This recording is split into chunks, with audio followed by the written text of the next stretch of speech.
So today we have a very special guest joining us, and he's someone that really embodies the true meaning of perseverance, hard work, and dedication. This dude broke the world burpee record twice, as well as the world step-up record. He's also a national champion in the triathlon and duathlon. He's an accomplished mountaineer who's on his way to Pakistan this summer, and he's a successful business owner. And he's here to share his story with us. I actually met him on the top of Mount Hood last year. That's how our relationship started. But yeah, I brought him on the podcast today, especially to inspire those of you that may have been raised in a small town like myself.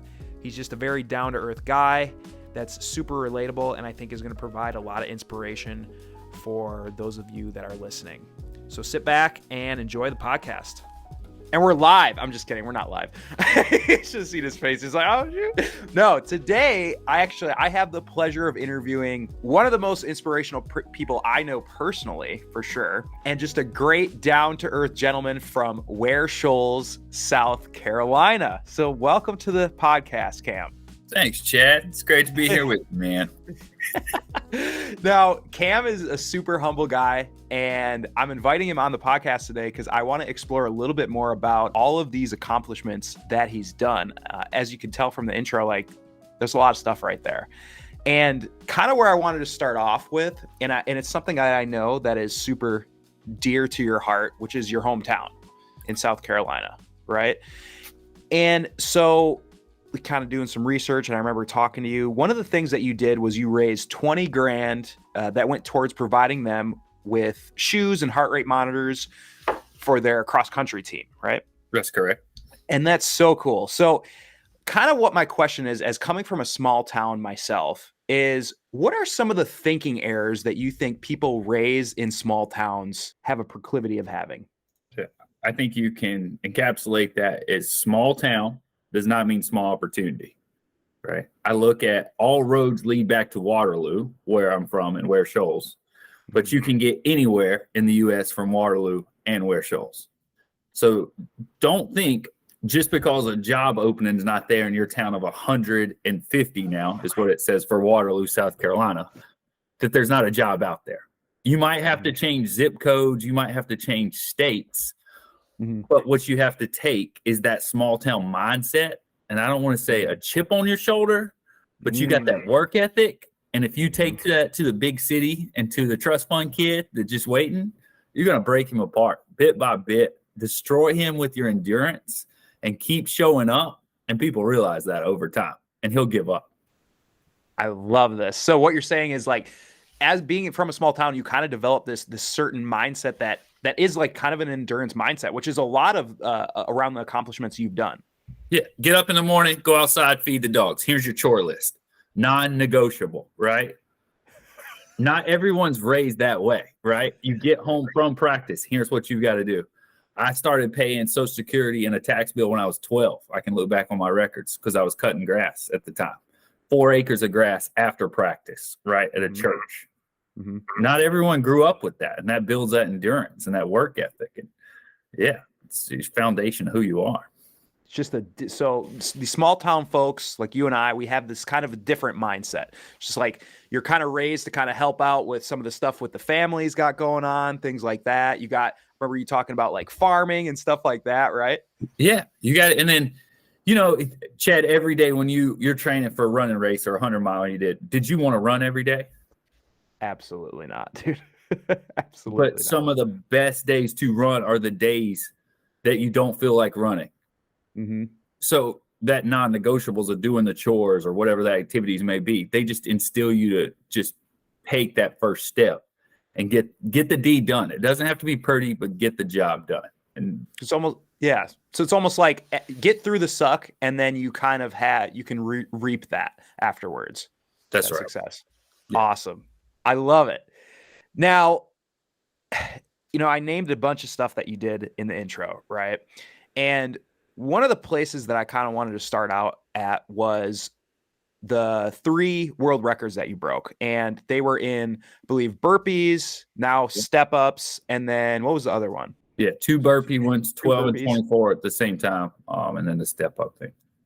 Now, out of those 3, and I think I know which exercise this might come up in. But what was the biggest challenge out of all three of those?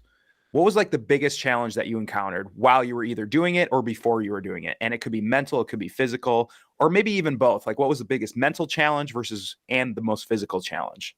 Yeah, the burpee came across the why. That's when I was in racing like elite triathlon, going all over the place just to race for myself, right? Mm-hmm. And you accrue all these different medals. I don't know where any of these medals are. Like at the end of the day, great. I did that. That's in the past, but that was for me. But then the mental, just kind of shifting gears and starting the business of the Suitcase of Courage, and then being like, what can exercise do for you mentally? Now that's getting mainstream, like the mental benefits of exercise. But I looked at it as like, this is something that I can do to bring some notoriety to my town and get donations in order to get these kids the shoes, the garments. And we went down to Peru and built a whole rock climbing wall, school supplies for multiple years down in Juarez with that money. That for me was the whole purpose of doing that. And I said before the burpee world record, the town has done their part in donating the funds. Now it's time to do my part, because I wanted to do $10,000 and we were well over that for 10,000 burpees. So I looked at it as like, it's my time now to do the chore or the thing that I said I would do. And your word is your word, right? Like, it's one of those things like being brave. Like, once I say I'm going to do something, that's what I have to do. It's a non-negotiable. Yeah. And that's really interesting, because a lot of these world records kind of lead back in some way, shape, or form to your hometown. Because one of your last ones was you actually did it in the stadium or at the field, right? That's correct. Yeah. and how much does that mean to you when you're like, do you get a nice like burst of energy being there? It's got to be like really, because I know it's something that's very near and dear to you. And so there's got to be a little bit of actual home field advantage there. Yeah. And it's a small town too. Like, that town is fed from smaller towns, the kids for high school, right? If you looked on the Wikipedia page 6 years ago, it talked about the closing of the cotton mill. And that's where my grandpa worked. It caught on fire. My dad was a volunteer firefighter, put the fire out. And they said nothing significant has ever happened since the 80s in this town. What? Oh. Talk about getting pissed off. I mean, honestly, madder than hell, right? Like, we had kids that I played football with that played at Furman, Georgia Tech, and you got all these old timers, and I'll say it here, that's stuck on the past, right? Like, and they just want to talk about the old baseball teams that played there in Textile Mill when it was still segregated. Mm-hmm. We ain't got time for that. It's 2023. It's time to move on, and it's time to set a world record in that town, and then show these kids, like, look, quit living, like, okay, you don't want to romanticize the past. This is where we are now. But take that one step further and come forward 10 years and break this record I just set here. That's the way I look at it. So, and that was truly like one of those chips on your shoulder type of deals. We changed that Wikipedia page, wrote to Wikipedia. Yeah, you just can't have that, like, instilling like the ship has sailed mindset, right? This is now. We only have today. Who knows about tomorrow? Right.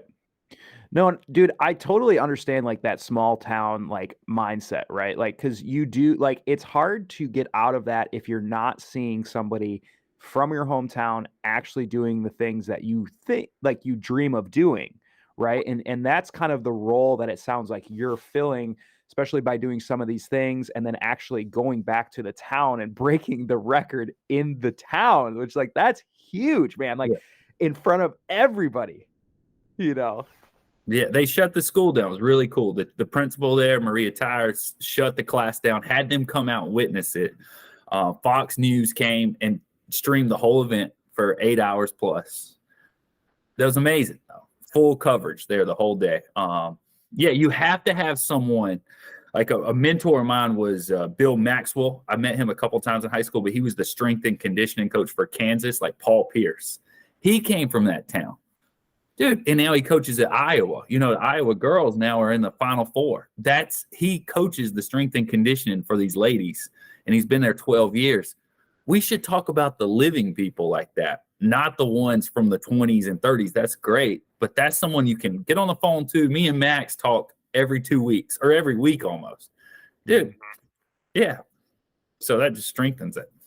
So so the having a mentor or an idol that's actually living, doing things that you want to do currently is a little bit more, it makes more, is more impressionable for a younger person to actually see and have that in their life. Correct. Rather, history books are great, but they're not interactive, right? I can ask Max, what was it like to travel to Kansas and get inside of his mindset, That's it. Have you had anybody from your hometown personally reach out to you, like younger kids or anything like that, and be like, hey, really appreciate what you did. Like, I really look up to you. Like, how does that make you feel? And what do you think of that? What do you make of that stuff? Yeah, I'm thankful when they do reach out. A lot of the kids have, but I automatically try to steer the conversation to what are they trying to achieve. So it's beneficial for them, and I can give them some advice rather than talk about a deed that's already done. That world record's there. You could go out and break it tomorrow if you wanted to. It's in the past. It's cool, but I want them to achieve whatever it is they may want to achieve. Interesting. What are you seeing like from as common responses to that? Is there any kind of common theme people want to do? Are they trying to maybe take the track you went to with some of the endurance things? Are they, trying to be an NBA basketball player? What are some of the things that they're throwing out there? I think it's very creative. A couple people want to get into like the legislator, like get in with the government in South Carolina, and then they went to the University of South Carolina. Or it's I want to be a police. I want to be a police officer. What do you think? And it's almost not that they need the sign of approval or someone to say, yeah, you can do that. But if that's what you really want to do and your heart's behind it, here's how to do that, right? And if they're looking at a different pathway rather than I'm going to school to get this degree to hopefully get a management job somewhere, it's more kids that are thinking outside the box, I think, that have contacted me. And I really like that. Interesting. Awesome. Okay, cool. Well, and they probably see, again, you're kind of that role model for that. I mean, breaking world books of records, also being an entrepreneur, like kind of carving your own path. They're seeing you as that idol, just like you saw your idol before. Yeah. Or there's a kid I just worked with the Navy SEALs. He didn't know how to swim really before, or I helped him with heart rate training, and now he's actually in BUD/S. So he passed all the qualifications. Hey. This kid, his name is Noah Kessler. He went from running like an 8-minute mile. Now he's below 6-minute mile for 2 miles. He just put in the work, got a heart rate monitor, trusted the process. And 3 months later, at the age of 16 or 17, 18, he made such leaps and bounds, but he just did the work, man. I love it. And that, again, that's that small town mentality. You got to put up with the suck to get to the other side of greatness, right? You are big into the heart rate training, and this is something I had been doing a little bit before I actually met you, but I wasn't as into it as you. Like, I actually had lost the battery to my heart rate monitor about a week before I met you, or 2 weeks before I met you. And I was like, God, I don't want to buy another one. Like, I was just so mad. Right. But then I was like listening to you and just like the way you were talking about heart rate training and how good it is for you and beneficial it is for you. And I was like, okay, fine. I gotta buy one. And again, I'm glad I did. And a lot of our conversations revolve around what your heart rate is, running so-and-so miles and things like that. Where did you learn the benefits of heart rate training? Was that in your triathlete days, or where did that come from? So when I started racing triathlon, I had a coach. He was big into like go by feel for so much. And then once I got a sponsorship, it came with us coach. His name was Dr. Rick Katoof. And we still talk 3-4 times a week, right? We're like best friends. He's 52. He's the coolest guy ever. Ripped as can be, just amazing. And he used to race for Team USA, and he got some of the best coaching. Chris Carmichael, if you're familiar with that name, he was coached directly by Carmichael. And when I got on the team, he's like, Cameron, you have to check your ego. The race does not end getting off the bike. I used to bike as hard as I could on a half Ironman, and then my legs were just shot. And I thought it was like lack of motivation, lack of training, more, right? He's like, taper that heart rate back and do this. And he's like, now it's going to feel slow. You're going to have to check that ego, but in the long run, trust the process. Had it not been for him, I would have never went down that road. And I gave it a shot for like 3 months and just made tons of, I went from running like a 125 half marathon off the bike to sub 120 on a half Ironman. Mm-hmm. And if you were running back then sub 120, that puts you in contention for the win every time. And you had a decent bike, and my bike was more than decent. And then mountaineering, it's just a tool no matter. And I travel a lot around the world, different climates. I can go faster in a 35-degree low humidity climate than 75 degrees with high humidity. So you know your number, just go out there and execute that, and it takes the guesswork out. Well, I love it. So a mentor, so you're subscribed, and I think I was subscribed to this. I think all runners are subscribed to this when they first start running because they don't know any better. They're just like, I have to, it's like when they do the mile timer in the gym, right? Yeah. Or when you're in school, it's like, I'm just going to run flat out as fast as I can for as long as I can. Right. And then that's my run. And then everybody hates run. And then what do? And they never come back to running because they hate it. Because it's, you know, what do you think that, how would you phrase the whole heart rate training to someone that might be a little bit resistive to it? How do you kind of lead them into it? You ever seen the movie Days of Thunder? Old Tom Cruise movie? Dang it, no. I'd love to share, like when we do a presentation for work, I share this one video, and it's Robert Duvall, this old school actor, right? Yeah, I know him, yeah. Tom Cruise, just like you said, with a new runner, he's all enthused. He just goes out there hot on the track, burns it up, right? But he burns it up and gets to the front, but can't finish. He has to come in the pit. It's like resting, right? Robert Duvall's like, all right, young gun, trust me on this. Just run it like this and back off ever so slightly. You don't have to pit as much. Think of your going to pit as your body resting. Then you can stay out there longer at a higher sustained speed. And then Tom Cruise, then the light bulb goes off and he starts doing it Robert Duvall's way, and they start winning races. And then once you start winning races or having these good outcomes day to day, you're like, I'm not going back and running as hard as I can for 30 minutes unless that's what I'm programmed to do every day. Because you feel like crap and you just want like Coca-Cola, simple sugar. Dude, like I shared with you last week, I did that 25-mile run. I took 210 calories and a water filter, and then still averaged a 7-minute mile with like 3,500 feet of gain. And you were at a zone 2 heart rate for that, basically that entire time, which folks, for zone 2 is like, that's basically where you can have a conversational pace, right? Like you're still breathing through your nose type of thing. That's it. I literally took a call for work on it, and they didn't know I was running when I was running up the hill. Now that is, yeah, dude, Cam's heart rate and his zones are obviously they are endurance, like championship level right here. So when anybody talks about like heart rates and things like that, just know that Cam's are going to be a little bit more skewed one way or the other, right? But tell me about this? I already know what your answer is going to be. Wrist-based heart rate monitors versus chest straps. Yeah, it's a tool. It's just not as accurate. The further away from the heart you get, the less accurate it is. So if there's some uncomfort, females sometimes wearing chest straps, I can see that. They leave some bruising, things of that nature. But truly, the chest strap is still the way. I did some testing with a headphone manufacturer, Jabra. They sent me headphones, and they did in-ear heart rate. What? This was 2017. You had headphones with them in the ear, but it doesn't jive as well as being stable, tight right there. Yeah. And I don't have a problem with the strap at all. It is really interesting because when I talk to some of my buddies that have a wrist-based heart rate monitor, they're telling me like, oh yeah, I was like in like 180 beats, like my buddy was telling me this when he did like the Three Sisters Traverse, which is like 48 miles. I'm like, bro, like that is so wrong. Like if you were at 180 for 50 miles, you'd be dead.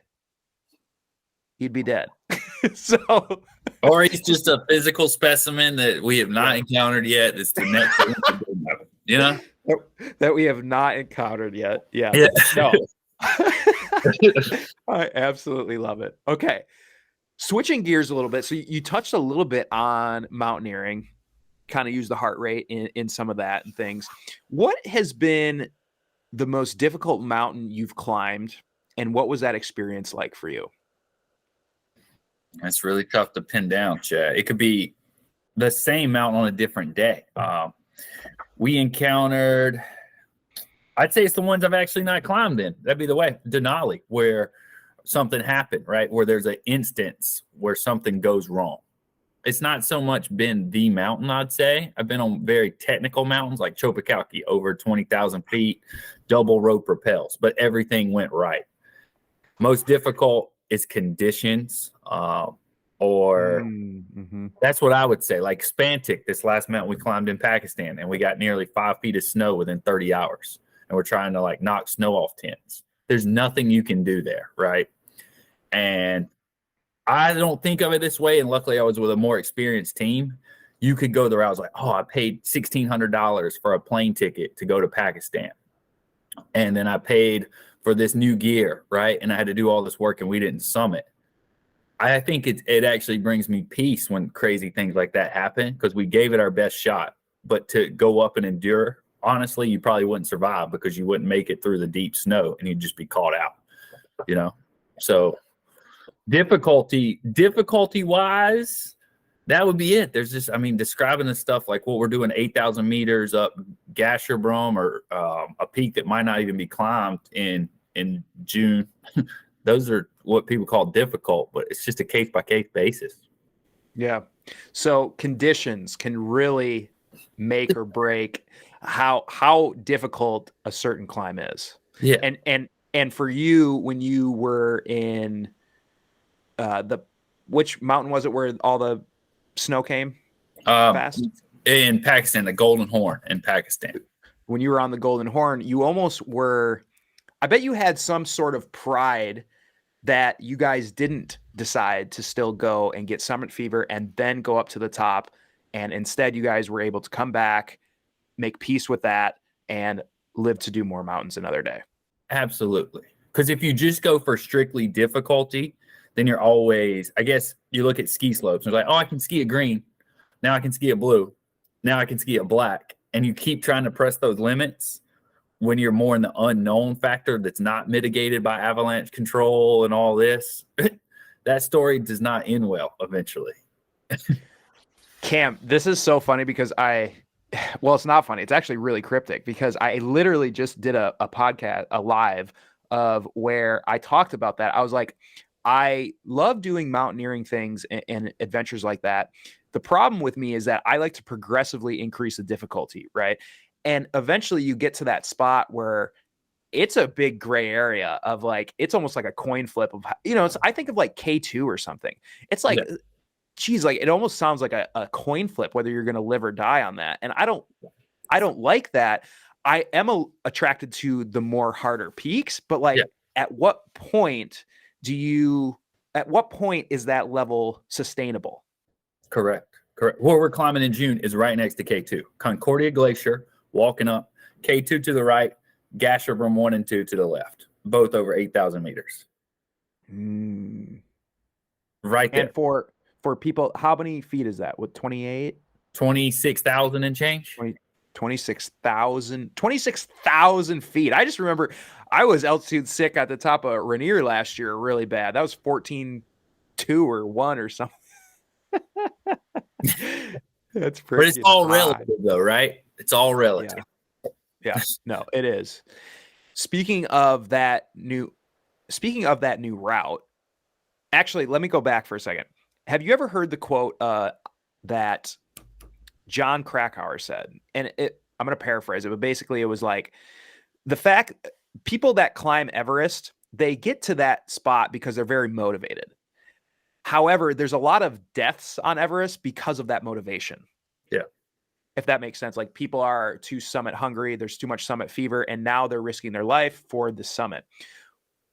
What's your self-talk with stuff like that? I mean, because you had to have that at the Golden Horn. You probably have had it on other times where you've had to call it because of conditions. What's your self-talk look like throughout that? I think it goes back I'm 34 now, and I feel like internally I've always been 20 years older. I have nothing to prove, right behind this computer is a puzzle, 300 pieces. I love putting it together, and that's success for me just as much as climbing an 8,000 meter peak. I only go to those 8,000 meter peaks because I know, like for me, going to places that I've never been before is the only way to know until you go, right? You can look at pictures, you can talk to people, you can read books, but that experience stays with you, and then you can bring it back and share it with others. But I have to be very careful because my personality is drawn to those things. But you are loading a revolver in a way every time you go, right? And then you have to be careful with that, right? Like there's more to life than just climbing mountains, is what I'm saying. I love climbing mountains, but I love running the business, the Suitcase of Courage, and doing what we do. So it's a piece of the pie. It does not consume my identity, right? Interesting. It's part of my identity. And if something doesn't go well on that roll when I'm climbing, it doesn't affect me personally. I love coming home and eating a lemon meringue pie with my mom. That's what I want to do more of because that's family. And if I'm up there taking risky things climbing, then I can't do that. Interesting. I think you touched on something that was super big is you said like it's part of your identity. It's not your whole identity. Exactly. And I think people that are wrapped up in that is their identity, that's where they're going at the summit at all costs. They don't have other parts of their life that are fulfilling, right? It could be, but you insert runner, triathlete, whatever it may be, right? If you're just like, I am Cameron this, then that's your identity. But you're so much more than that as a person. Mm-hmm. Dude, that's so interesting. I think back to when I was really heavy into jiu-jitsu. It was like my first couple of years doing it, and I got injured, and I had like couple months where I like couldn't really train. And dude, I was so lost. I was like, I remember I started dating this new girl, and like my mojo was just gone, dude. Yeah, I was just not there. And it was terrible. It was because my identity was wrapped up into that. So your thing is you kind of like to diversify where you're getting that fulfillment from for your identity. Yeah, and then I always journal. I've journaled since 2010, and I always draw it out like a pie graph of, okay, to be really good at mountaineering on this trip, I have to that takes over more of my life and full focus. But I'm leaving part of that pie graph, such as family, friends, or at whatever may be the business. But when I come back, I kind of close down the mountaineering and then go more into the business, family, and friends in order to get that fulfillment. You can't. Interesting. Yeah. That's how this is something that, okay, I'm very curious about. This is a good question. How do you is that the way you balance things? Because you're accomplished in all these realms, right? And so like when you start doing one thing, you start watering one thing, one part of your training or whatever to get ready for this mountaineering, you're not watering these other parts of your life. Yeah. How do you balance that? Is that some of the journaling that you do? What does that look like? Yeah, I think you see it as diminishing return. I see it as diminishing returns, like an economic standpoint. It's you studying for a test, and you've put in 4 hours of studying, and you know you're going to achieve a low level A. If I put in 7 hours, then I'm going to get perfection. Is it worth it to put those 3 hours in more to you? And you have to make this decision, right? My decision is I'm good enough to get here, and I will do this, but I don't want everything. I don't want my life to be consumed just for that because I don't like the way that feels. And I think I felt that when I was racing triathlon, and I backed off of it. Everything was about the race, and it's just a soul-sucking thing, right? Like you're going to beautiful places in the world, but you're not going outside and exploring and meeting the people because you're resting your legs for the one race where you're around people you already know. Wow. I love this. So it's kind of on the scale. If you're able to do X amount of training and get X result, you're going to be good with that. But if you are, say you still have time in the day, you could still do this, that, and the other thing.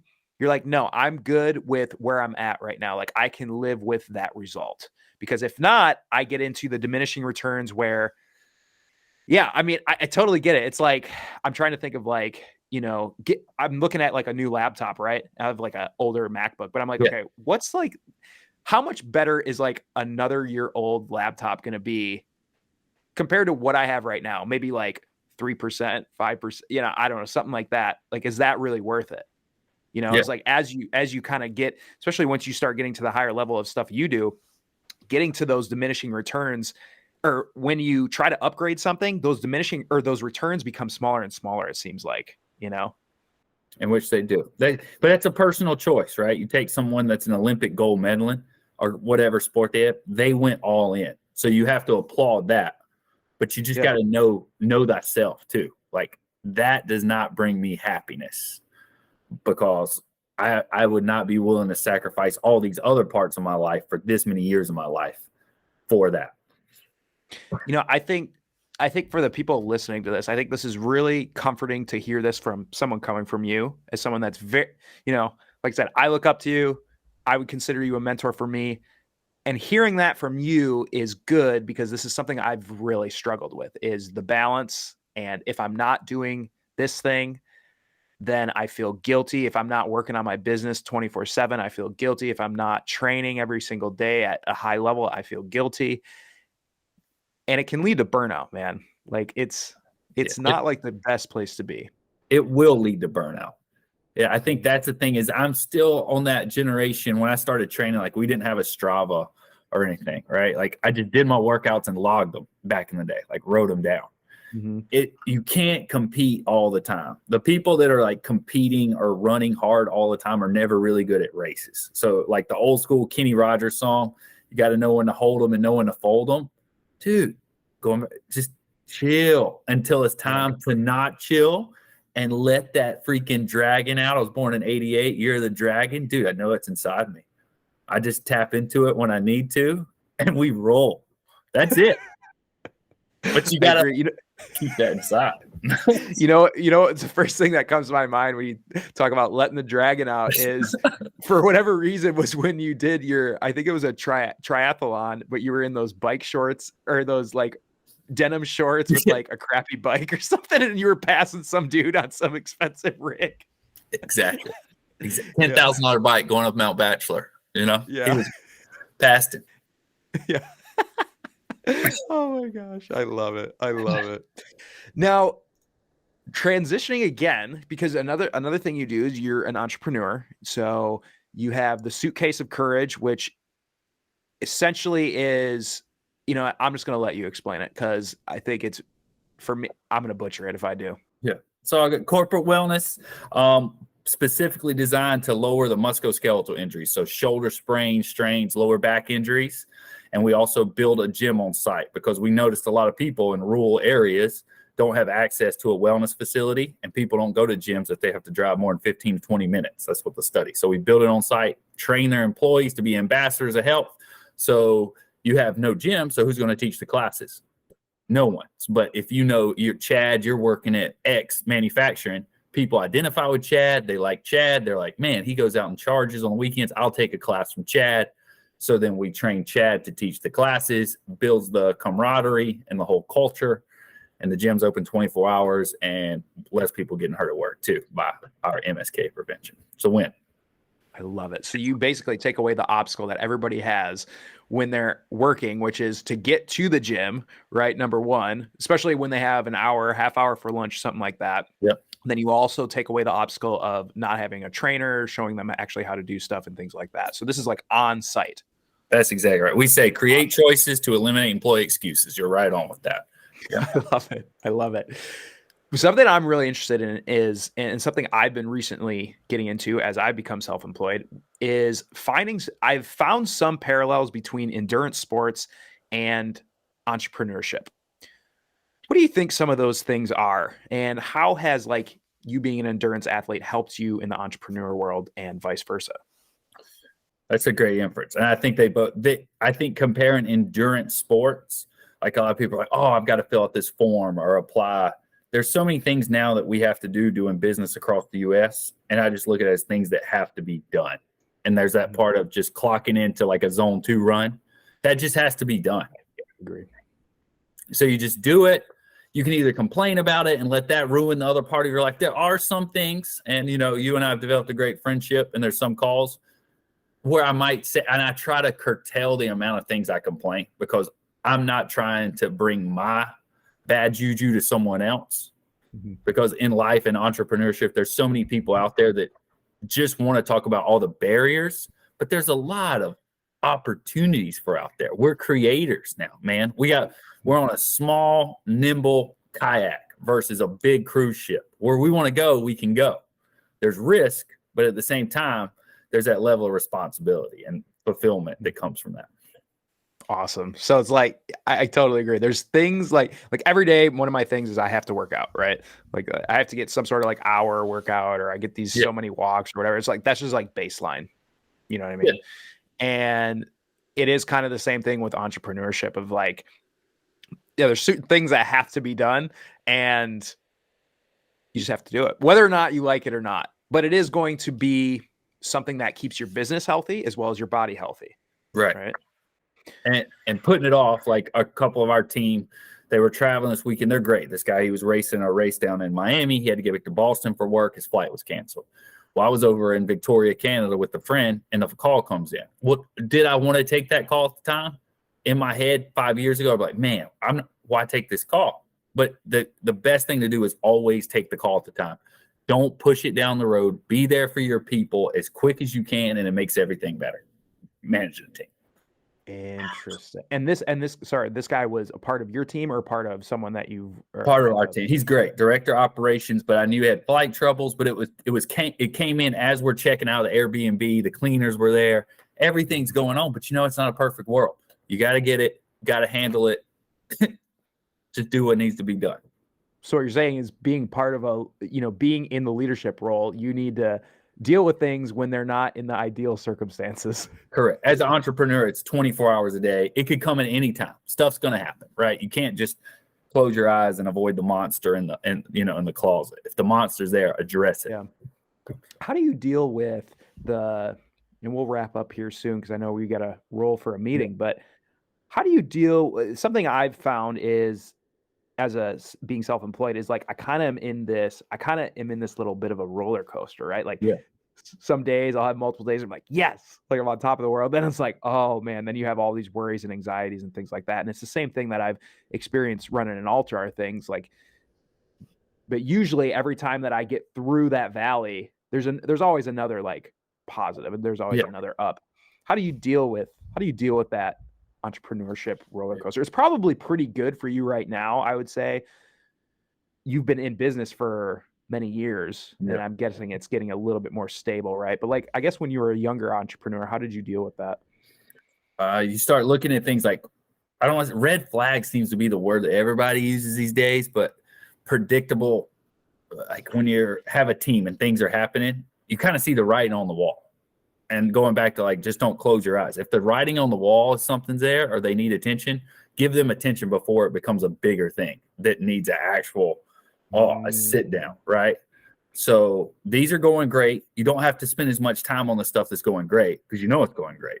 Just it's like raking leaves, I would say, right? Like you don't want to leave, you're bringing that pile forward, right? But you always got to reach back and get some more of those leaves and pull them forward. It's the name of the game, and you just accept it. Deal with it before it gets any bigger, right? Yeah. It's there. Don't try to pretend like it's not a problem. Address it. And you got to have some uncomfortable conversations sometimes, but those are some of the best because maybe both people are on that page. Like, oh, this is this. Let's quit the mutual mystification and let's get together. I love it. See, when I tell you folks, this dude is an inspirational cat. I love talking with him. And I guess my final question to wrap this up would be, so you've achieved quite a bit of stuff. You've given back as well to places in Peru, your hometown, even people in your hometown, your own team. What is it that gets you stoked for the future? What are some, like in the future, like what are some things you're really like looking forward to as you kind of keep going down this path? Or maybe you switch the path. I don't know. What are the things that growth, right?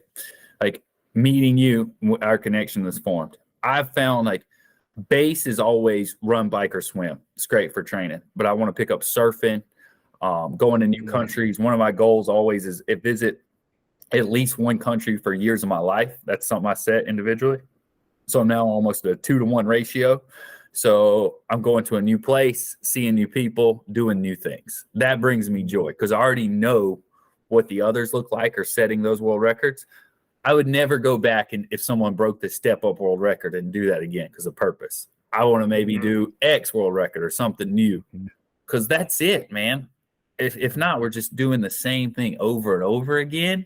And what's the difference in 34 and 44? I want to look back from 34 to 44 and be like, this is what I learned. This is what I did. This is where I went. And this is who I hung out with. Yeah. It's just that continual growth. Dude, I'm the same way. Like I hate doing things like a second time or something like that. Like I love doing just like new things, which is why it's probably pretty hard for me to settle on where I want to actually end up, like to live. It's same with you, right? It's like you love the van. You love your van. Yeah. By the way, he's in his van all the time, guys. But then again, like he might be buying a, some place in, well, we won't say it on here, but yeah, he's also looking at a house. So it's like, but he loves the van life, man. Like that's a new place every time. That's right. I mean, the place we won't say. I was looking at a house here 7 years ago, and I knew I wanted to be here, but there's so many places. You can't always go. You can always stay, right? So right now, if you're in a place where you can go and see new things, do that. It's like taking life for granted that at 65, you're magically going to retire and your 401k now, the S&P is over 8,000, and I got all this money in the bank, and I'm healthy and still run a sub 20-minute 5K. If that's not a joke, I don't know what is. So don't do that. Do something else. Boy, we could do a whole nother podcast on investing and this whole thing, which we were gonna bring up maybe a little bit. But yeah, no, I love it, dude. Well, dude, I appreciate you coming on, man. Like truly, like glad I met you at the top of Mount Hood last year. It's been great. How can people find out more about your biz? If say somebody is an employer and they want to get connected with you, how would they do that? That'd be great. The suitcaseofcourage.com. You can contact us on there and it goes straight to my email. But we're active on LinkedIn. Cameron Dorn, please friend me. I've started, thanks to you, posting periodically on Instagram at Dorn Cameron. And then Facebook is Cameron Dorn. So that's it. Yeah.